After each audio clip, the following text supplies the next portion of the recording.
My name is Eleanor Whitaker.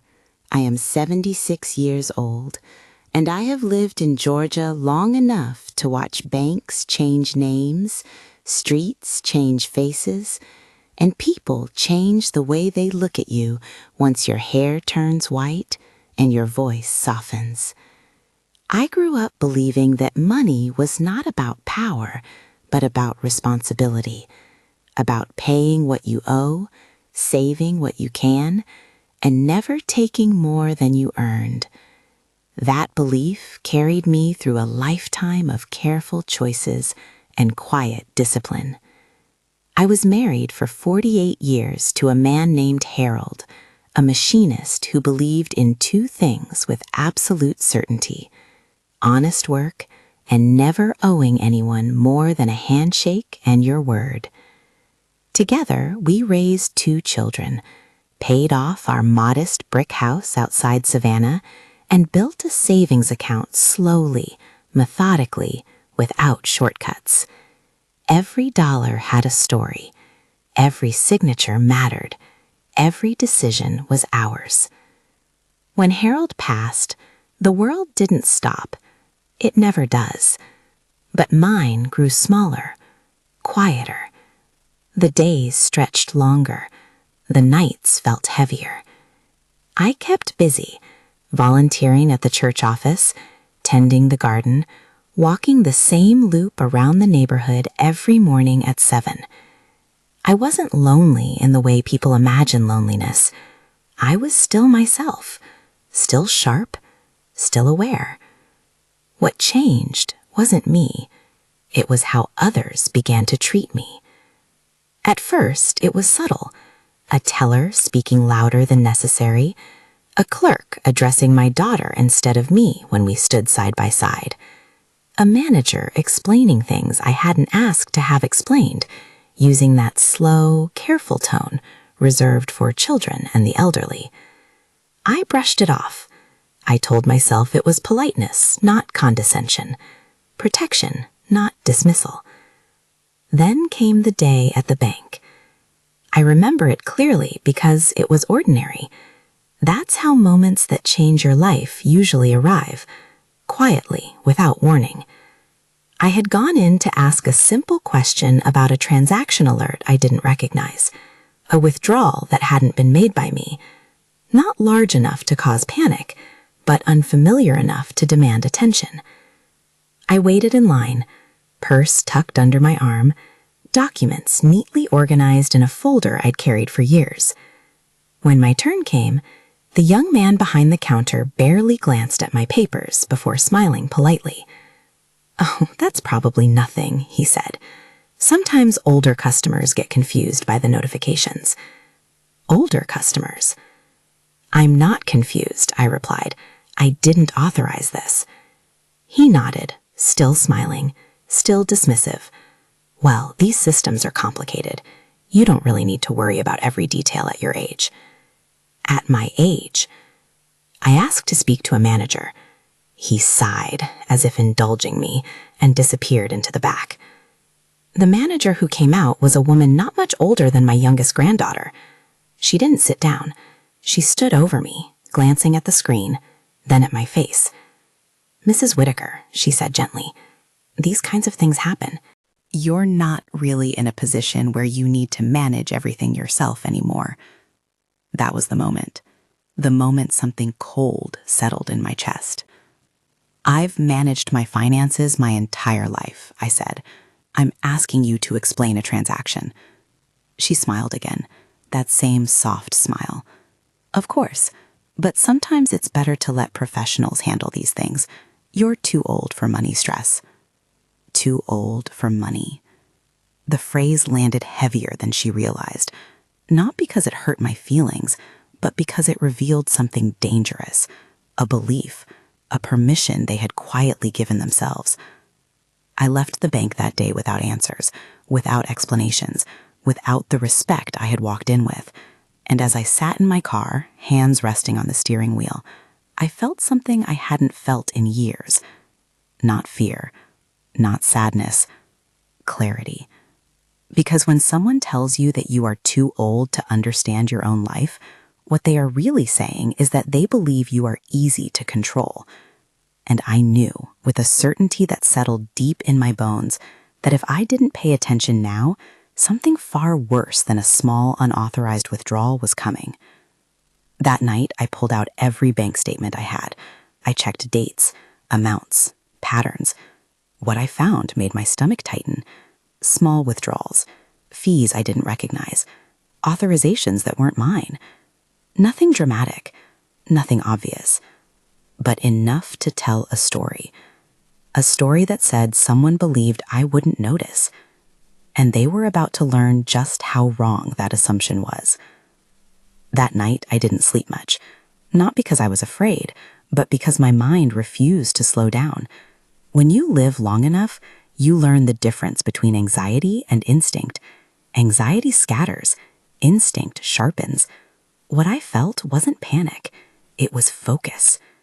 I spread my papers across the dining table, the same table where Harold and I used to balance our checkbook every Sunday afternoon. I ran my fingers over the neat columns of numbers, the careful handwriting that had been mine for decades. I knew these pages the way you know your own face in the mirror, and something was wrong. The withdrawals were small, $30 here, $50 there, a service adjustment, a processing fee, each one easy to overlook on its own. But together they formed a pattern, a quiet drip meant to test whether anyone was paying attention. Someone was. I was. The next morning I returned to the bank. Same building, same polished floors, same smell of carpet cleaner and artificial calm. This time I didn't wait in line. I asked for the branch manager by name. She recognized me immediately. Her smile tightened. "I'd like a full transaction history," I said calmly. "Printed. And I'd like to know exactly who accessed my account in the last 90 days. Her fingers paused above the keyboard. "That information isn't usually necessary," she replied. "It is today," I said. She hesitated, then nodded. As the printer hummed behind the counter, I watched her eyes flick between the screen and my face. Something about my stillness unsettled her. People expect older women to argue or apologize. They don't expect them to be quiet and certain. When she handed me the papers, she added, "You know, Mrs. Whitaker, most people your age prefer to have a family member help with these things." "I don't," I replied. I took the stack home and spent the afternoon reading every line. That's when I noticed something else, the access logs, dates and times when my account had been viewed remotely. Not by me, not from my devices. One of the logins came from inside the bank. Another came from a hospital network. My hands went still. 2 weeks earlier, I had been hospitalized overnight for a minor procedure. Routine, nothing dramatic. I remembered the nurse holding my hand, asking me to relax. I remembered the pressure against my fingertip as she checked my vitals. At the time, I hadn't thought anything of it. Now, the memory turned cold. The following day, I made 2 phone calls. The first was to the hospital's patient records department. I asked politely for a copy of my admission logs. The woman on the line assured me it would take a few days. The second call was to a lawyer. Her name was Amelia Grant. I found her through a quiet search, not flashy advertisements. Elder law, financial abuse, Georgia statutes. When she answered, her voice was steady and direct. "Tell me what's happening," she said. So I did, slowly, clearly, without exaggeration. I told her about the bank, the dismissive comments, the withdrawals, the hospital stay. The fingerprint scanner I remembered pressing without thinking. There was a pause when I finished. "Mrs. Whitaker," she said, "what you're describing isn't confusion, it's exploitation." The word didn't frighten me, it explained everything. "I need proof," she continued, "and we're going to get it." 3 days later, a thick envelope arrived from the hospital. Inside were timestamps, device logs, security records, and one detail that made my breath catch. During my sedation, a biometric authorization had been recorded. My fingerprint, used to confirm identity for administrative purposes. Administrative purposes tied to financial verification. I sat very still as I read that line again and again. They hadn't just assumed I wouldn't notice. They had assumed I wouldn't understand. That afternoon, Amelia came to my house. She didn't rush, she didn't interrupt. She listened. When I handed her the documents, she examined them carefully, her expression sharpening with each page. "They crossed a line," she said finally. "Actually, several." She looked at me directly. "But here's the thing.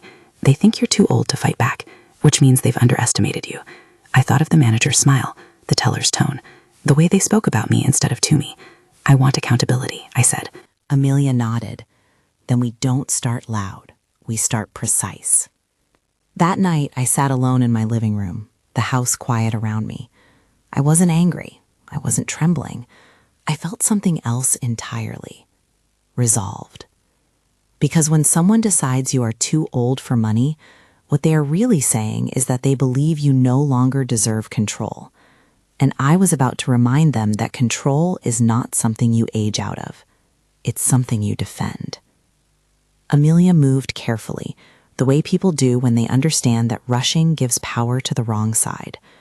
She told me not to contact the bank again. Not yet. Silence, she explained, makes institutions careless.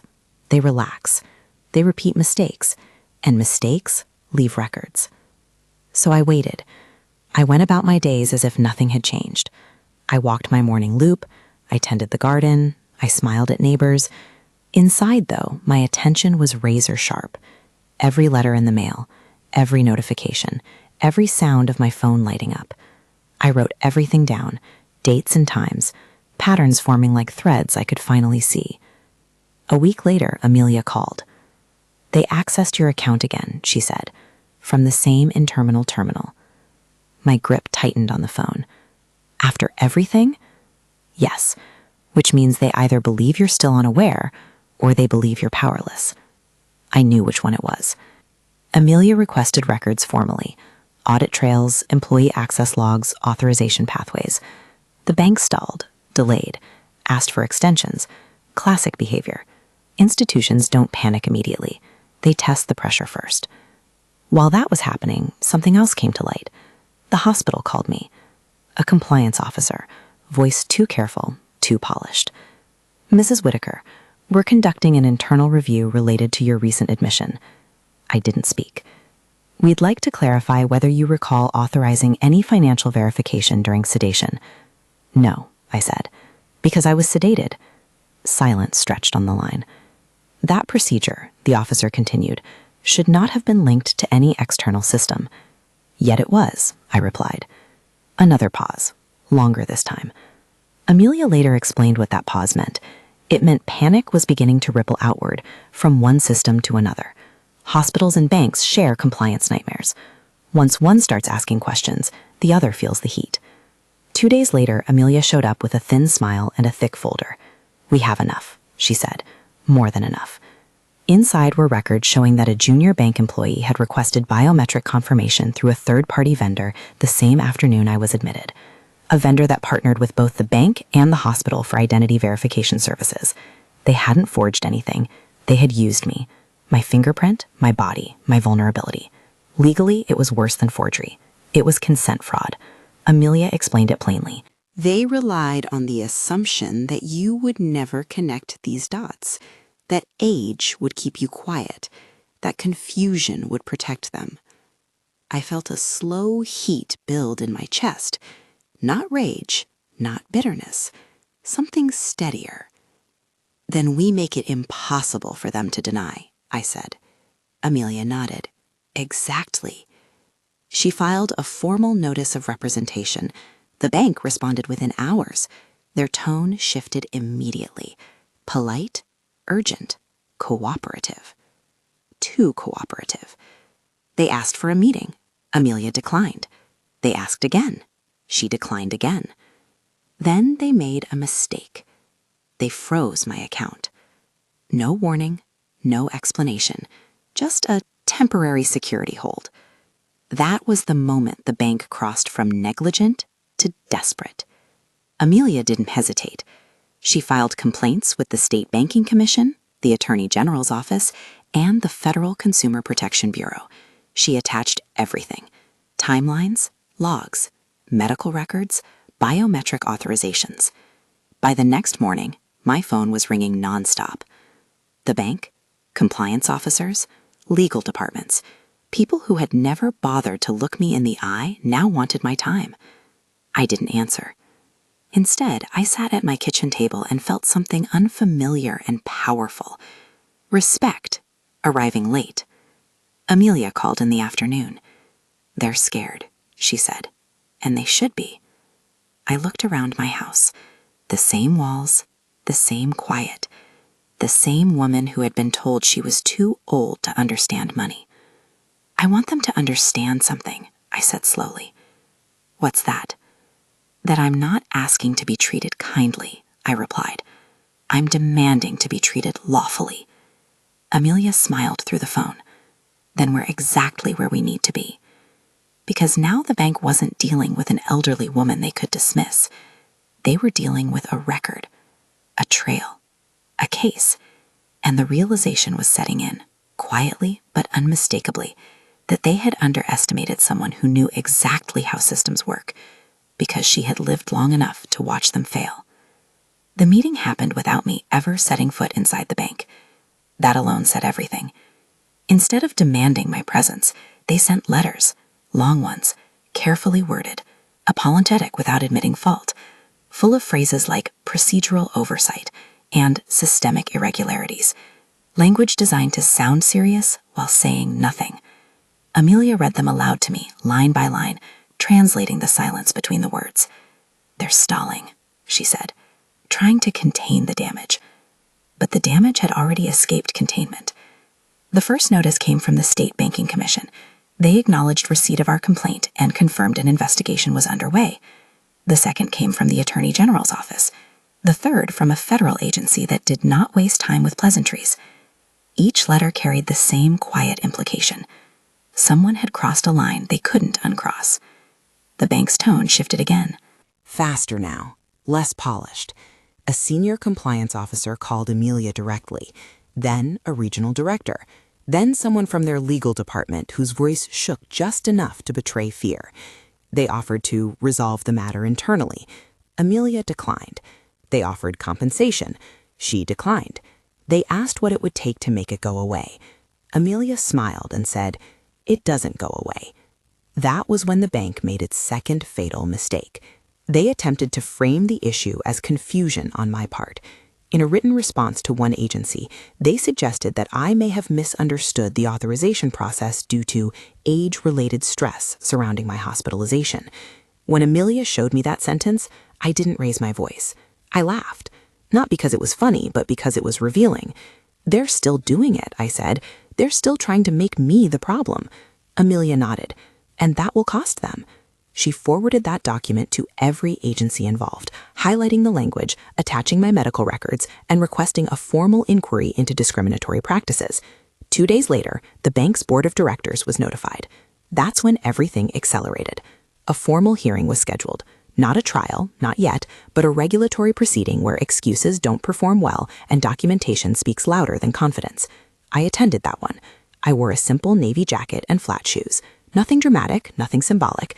I didn't need costumes. I needed clarity. When I entered the room, the bank's representative stood, not out of respect, out of protocol. Still, I noticed. They sat across from me with binders and tablets, flanked by attorneys who avoided my eyes. Amelia sat beside me, calm and precise, a quiet anchor. The regulator asked me to speak, so I did. I spoke slowly, clearly, without anger. I described the hospitalization, the sedation, the moment I realized my account had been altered, the discovery that my fingerprint had been used when I could not consent, the dismissive responses, the freezing of my account, the implication that my age made me unreliable. I didn't embellish. I didn't need to. When I finished, the room was silent.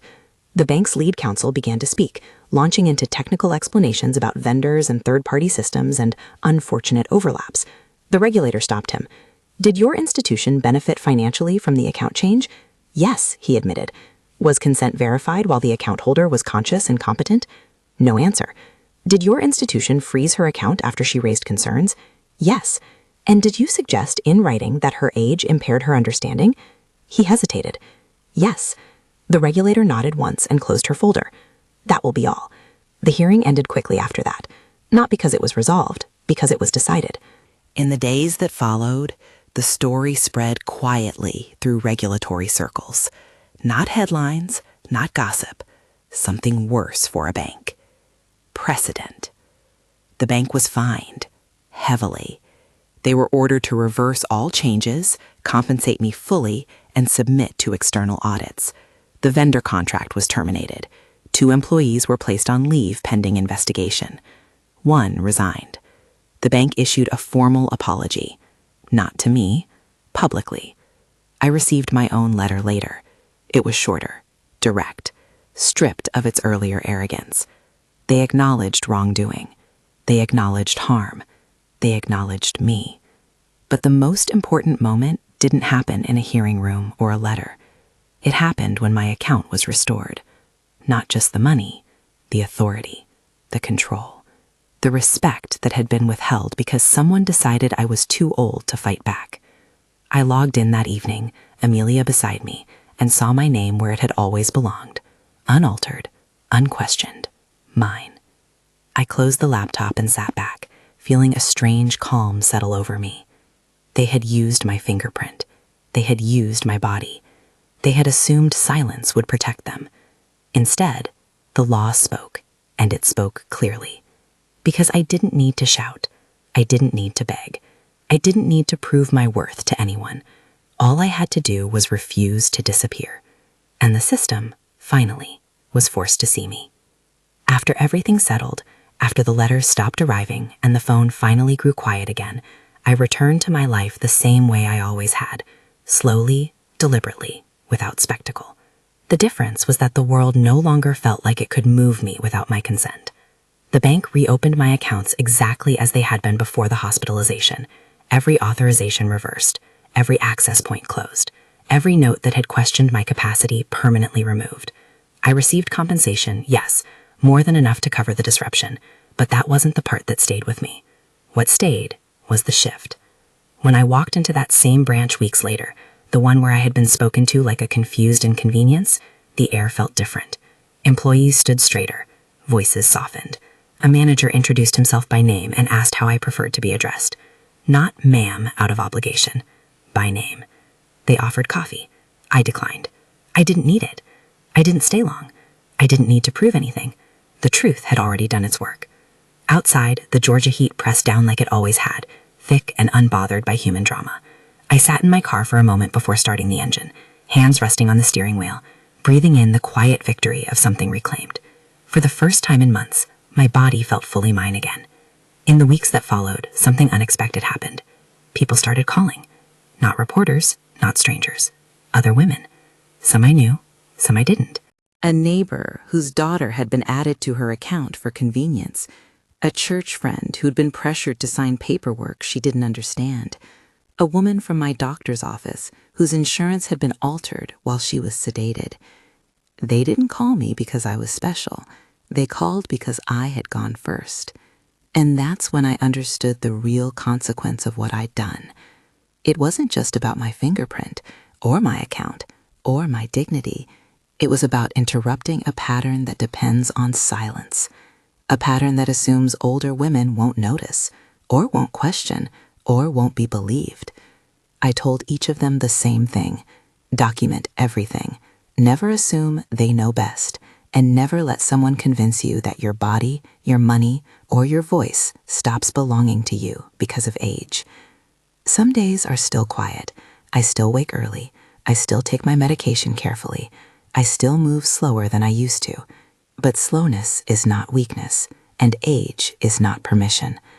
I sit on my porch most evenings now, watching the light fade over the trees, feeling the ordinary comfort of a life that no longer feels vulnerable to being quietly rewritten. They thought my fingerprint was a shortcut. They thought my silence was consent. They thought my age would protect them. They were wrong. Because the law remembers, because records don't forget, and because women like me are done being handled instead of heard. If you're listening to this and someone has ever made decisions about your life while you were too tired, too sick, too polite, or too trusting to stop them, hear me clearly. You are not invisible, you are not powerless, and you are not too late. Sometimes justice doesn't come with raised voices or slammed doors. Sometimes it comes quietly, through paperwork, through persistence, through a woman who simply refuses to let her name be erased. They used my fingerprint, I used the law, and I'm still here. If this story resonated with you, share it with someone who needs to hear it.